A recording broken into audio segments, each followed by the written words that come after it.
Good morning. We're going to get started. Please take a seat. And to start, we're going to have Elizaveta Shashkova talking about debugging. Thank you.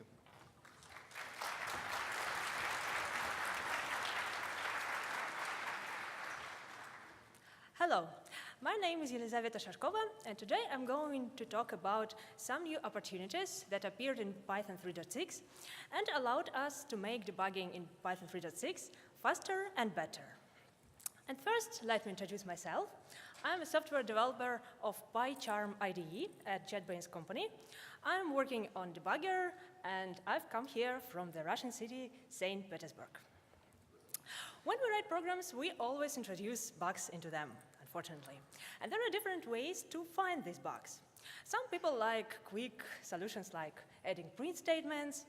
Other people prefer logging. In fact, it's the same print statements, but with ability to configure it. But there are a big group of special tools to find bugs in your program, debuggers. Debuggers are much more powerful than just print statements and logging, because they allow you to pause the program in some place, they allow you to inspect the variables values, they allow you to execute stepping commands and monitor the program execution line by line. But if debuggers are so cool, why there are still people who prefer print statements and logging to debuggers? What's wrong with debuggers? The answer is quite easy: their performance. On average, in big real-life programs, it's 30 times slower to run program under debugger written in Python to run it without debugger. And I think it isn't breaking news for you, because everybody knows that debuggers slow down program execution. But why does it happen? And what can we do with that? Today, in my talk, I'm going to answer these questions. We will learn how to build Python debugger, what problems it might have, and how Python 3.6 can help us to build the faster debugger. Let's start with tracing debugger. It's named tracing because it's based on the standard Python tracing function. Python provides a way to set the system tracing function in order to monitor program execution. This tracing function takes 3 arguments: frame, event, and arg.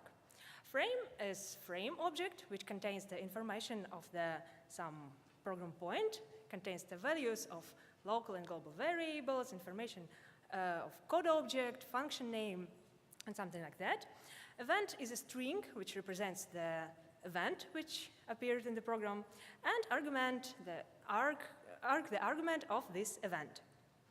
Let's define very, very simple tracing function. We just prints the line number of from the frame and event which happened in the program. And let's see how it works. We have a very simple function foo, and we defined our simple tracing function. Let's run this Python program. At first, we will receive in the output the event call on the line 1, because we called our function foo. After that, we receive the event line on the line 2, because interpreter executed line 2 in our function.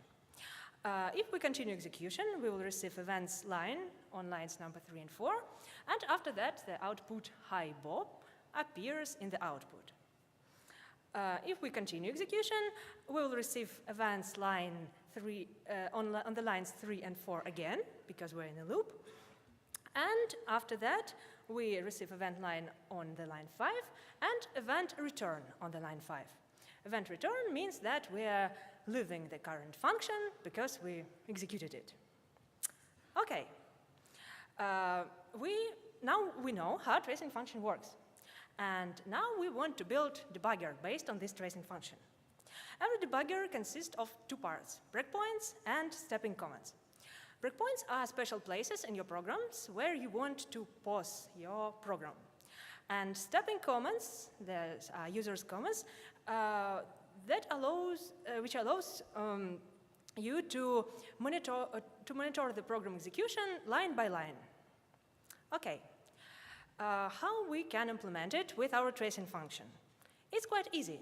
Because inside tracing function, we can access to the frame object and to the number of the line where our program is being executed.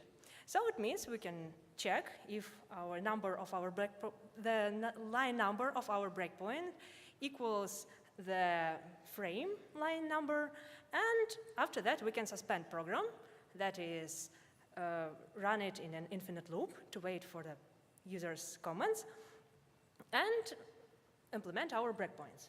And for stepping, we can handle the same events like we've seen in our example, and our debugger will be ready. Okay. But as you can see from the example, the tracing function was called on every line of our program. And of course, it makes program execution slower. In such small example, it is insignificant. But what if we consider another example, which does many operations? It calculates the sum of numbers from the 0 to the 7th power of 10. And what will we see? Even if we define very simple tracing function, which in fact doesn't do anything, it just returns itself in order to continue tracing in the current frame, and if we run it, we can see that it takes almost 1 second to run this program without tracing function.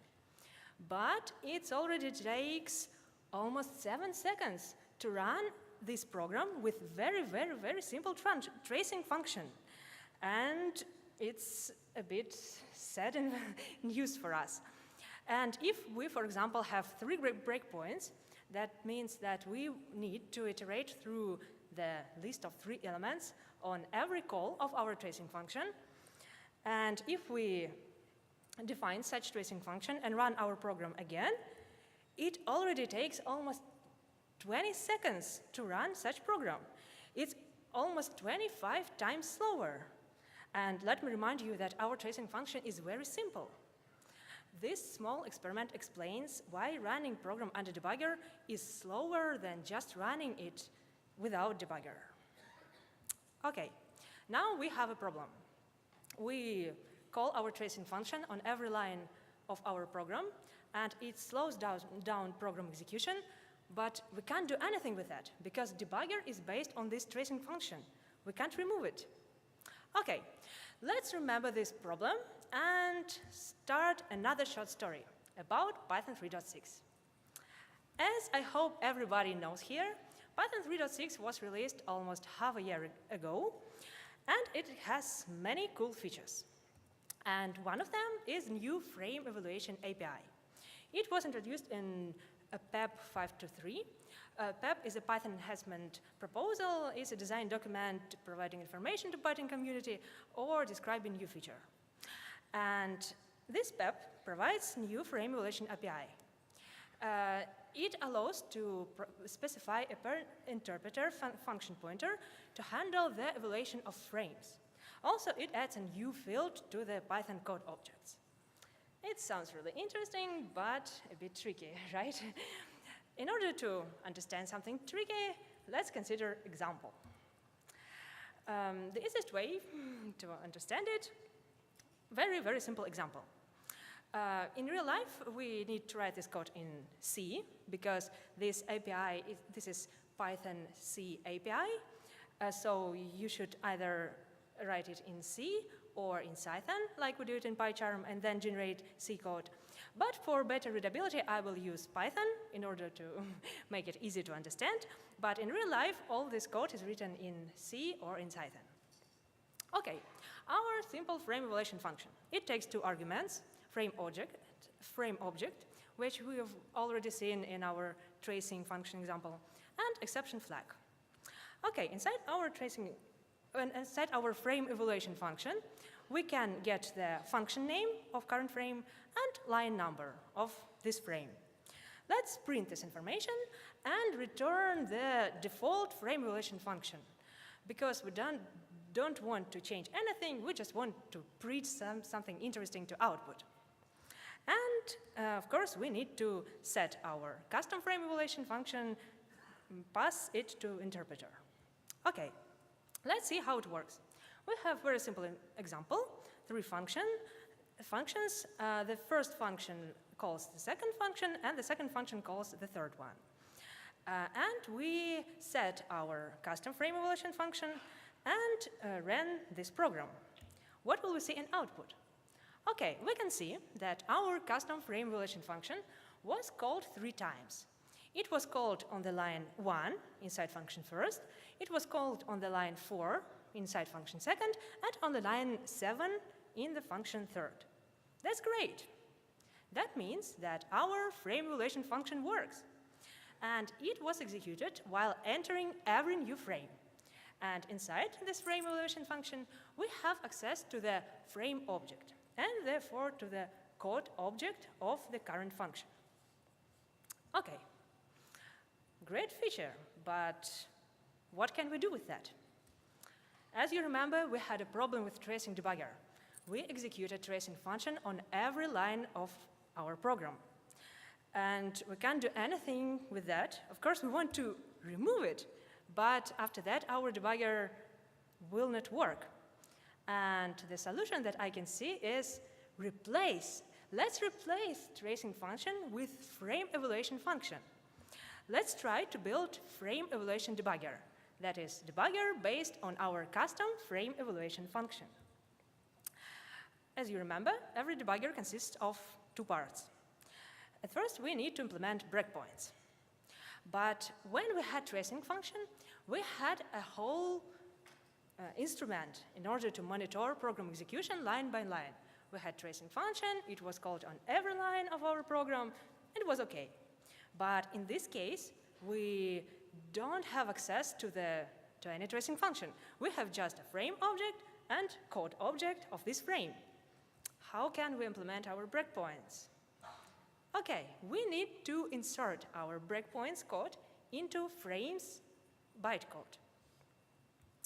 And what does it mean? For example, we have function maximum, which returns the biggest value of 2 variables. And let's assume that we want to call breakpoint, to put breakpoint on the line 3. That means that we want to call some function breakpoint on this line. That is, we want to insert call to this function, and the resulting code of this function will look like this. So we call our breakpoint function. It contains some infinite loop where our program suspends and waits for users' comments. So, but we need somehow to implement it. Okay, we can achieve our purposes by bytecode modification. Python bytecode is really easy thing. Python has a very cool standard module named dis. It returns a bytecode in a human-readable format. For example, for our function maximum, bytecode will look like this. This is bytecode generated for line 2, this is bytecode generated for line 3, and this is bytecode generated for line 5. You can see that there is no bytecode generated for line 4 because the if-else statement was replaced with this pop jump if false operator. Okay, this bytecode, it looks a bit tricky, but in fact we're not interested what's going on in this bytecode because for us it's just the sequence of operations. Each operation has an offset, these even numbers in the second column, and argument, absolute or relative jump. For example, here, this operator pop jump if false has an absolute jump to the operator with offset 12. You can see it has argument 12. And it, in fact, has link to the operator load fast with offset 12. And if we want to insert breakpoint into this code, what can we do? We can just take bytes of our breakpoint function, take the original bytes and insert breakpoints bytes into the original code's bytes. But we can't just do it because, as I've already said, we have arguments. And when we insert these bytes, all offsets after the insertion will be increased, all these operations goes down, and we need to update these arguments, absolute and relative jumps, in order to our code works fine. So, in order to do our bytecode modification, first of all, we need to insert breakpoints code, and after that, we need to update arguments and offsets in order to make it work. I know it looks a bit scary, but in fact, it's just 200 lines of code in Python. It isn't very difficult. We should just write it very, very carefully. Okay, we know how to insert breakpoints, but we don't know what to insert. And of course, we don't want to insert many, many lines of code, some import statements, global variables. We want to insert some small piece of code. And we can wrap our function with some wrapper function named, for example, breakpoint. This breakpoint function calls stop at break function inside. And inside this function, we can do anything we want, import our util modulus for debugger, and do anything we want. But the original function, breakpoint, it has a very simple bytecode. It's shown on the right. And it just calls the global name of the function and calls it. That's great. We just need to update the globals dictionary of our frame, global namespace, and after that we will be able to call this function. Okay, our breakpoints in frame evaluation debugger are ready, and we also need to implement stepping. There are two ways to implement stepping. Of course, we can insert temporary breakpoints on every line, and just when user executes stepping commands, we just can check, should we stop at this line or not. But in this case, we will return to the previous situation when we had function which we called on every line of our program. And as we remember, it slows down program's execution significantly. So we don't want to use this solution. We want to use another solution. We will reuse all tracing function for implementing stepping commands. If user just executes stepping commands, we set the tracing function just for the current frame and execute stepping commands like we did it in tracing debugger. And when users wants to resume program, we remove this tracing function and continue execution of our program without it. So it doesn't affect performance. Okay. Our breakpoints implemented, our stepping commands implemented. That means that our frame evaluation debugger is ready. And let's see how it works. Do you remember this example when we calculated the sum of numbers?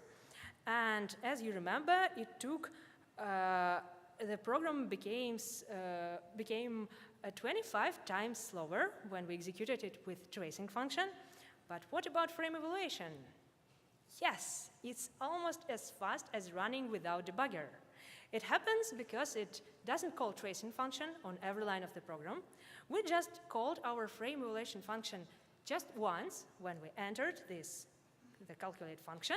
We inserted our breakpoints, and that's all. We didn't do any additional steps, additional calls, so our program runs fast. That's great news.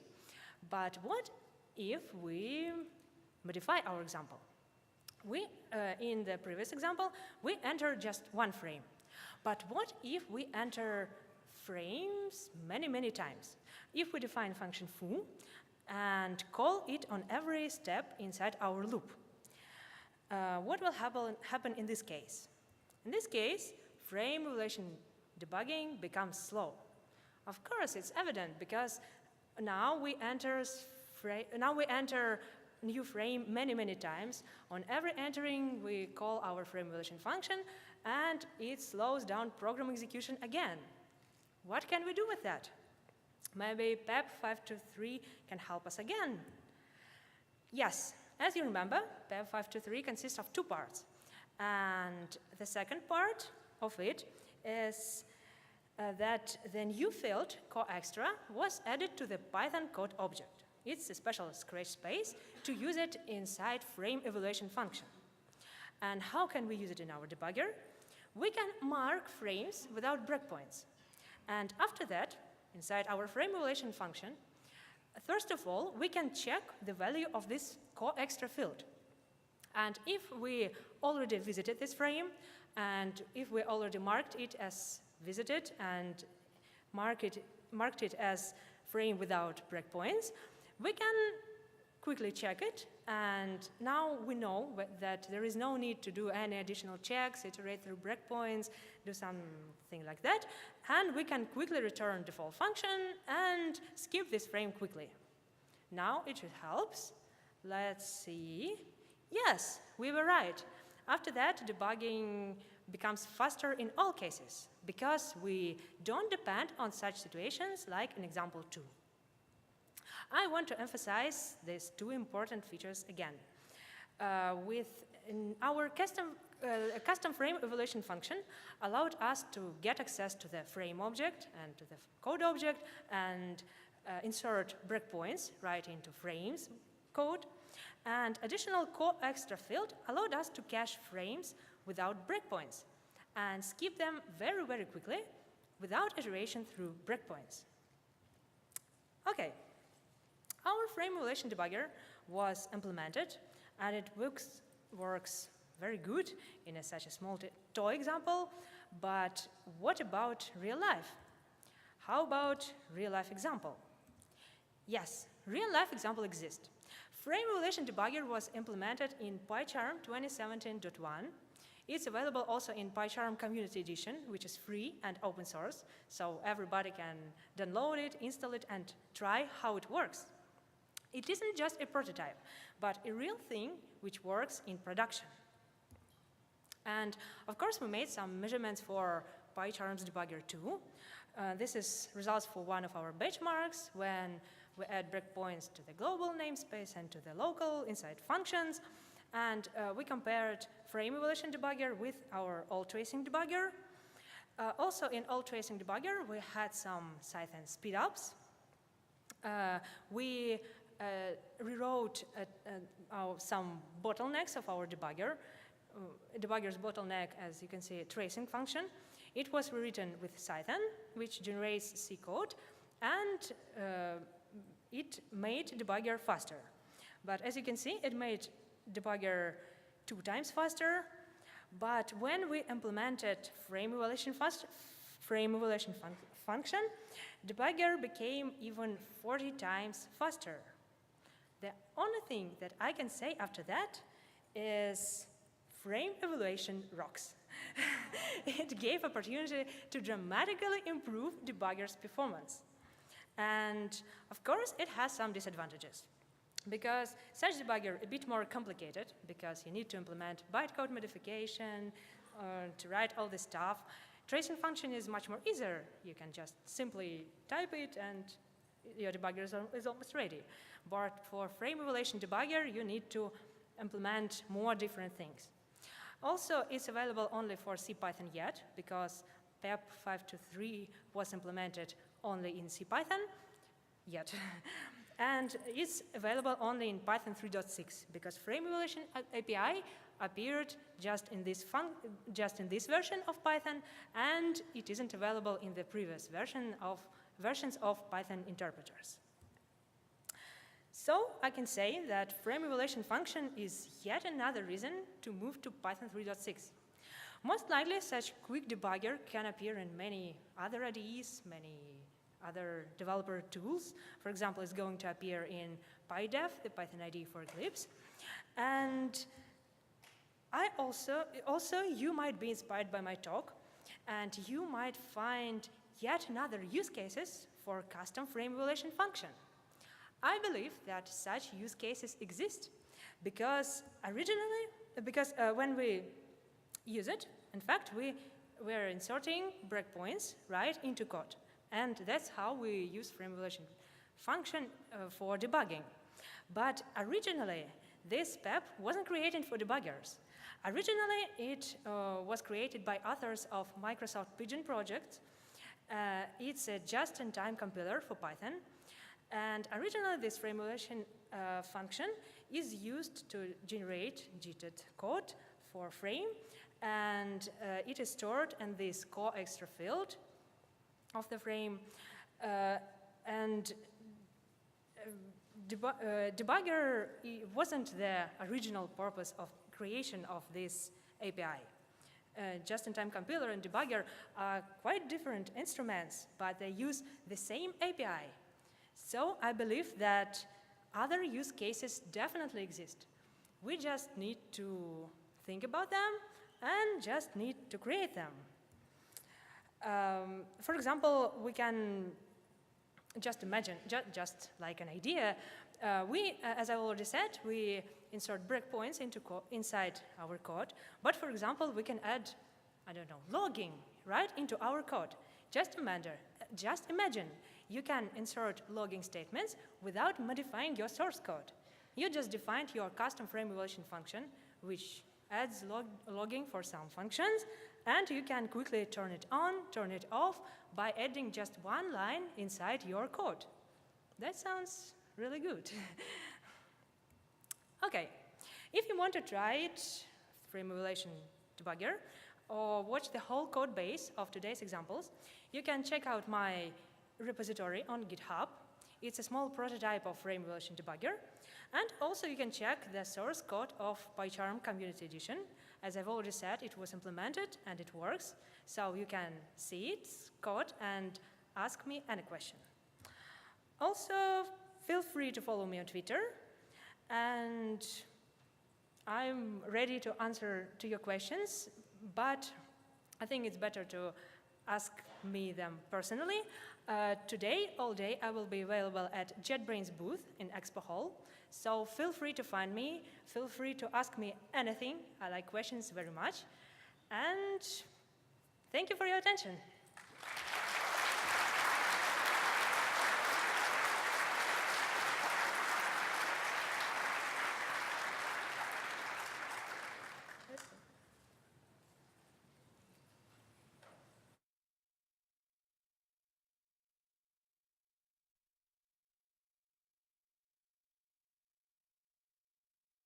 Bugs. Some people like quick solutions like adding print statements. Other people prefer logging. In fact, it's the same print statements, but with ability to configure it. But there are a big group of special tools to find bugs in your program, debuggers. Debuggers are much more powerful than just print statements and logging, because they allow you to pause the program in some place. They allow you to inspect the variables values. They allow you to execute stepping commands and monitor the program execution line by line. But if debuggers are so cool, why there are still people who prefer print statements and logging to debuggers? What's wrong with debuggers? The answer is quite easy: their performance.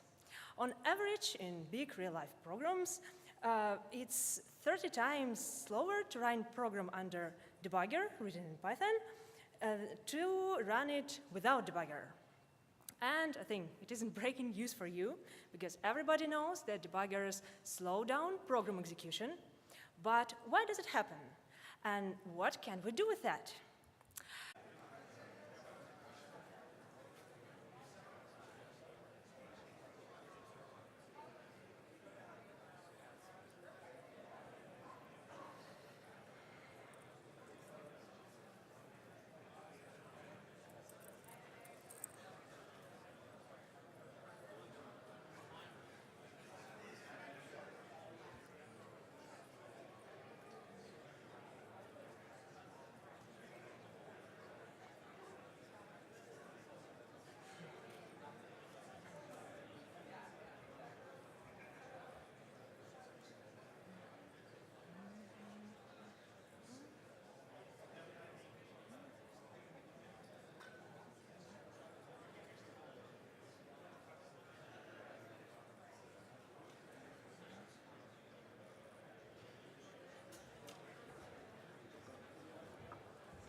Good morning. We're going to get started.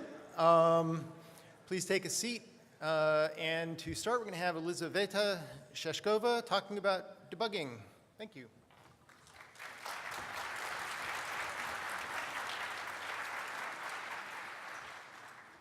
Hello. My name is Elizaveta Shashkova, and today I'm going to talk about some new opportunities that appeared in Python 3.6 and allowed us to make debugging in Python 3.6 faster and better. And first, let me introduce myself. I'm a software developer of PyCharm IDE at JetBrains company. I'm working on debugger, and I've come here from the Russian city, St. Petersburg. When we write programs, we always introduce bugs into them, unfortunately. And there are different ways to find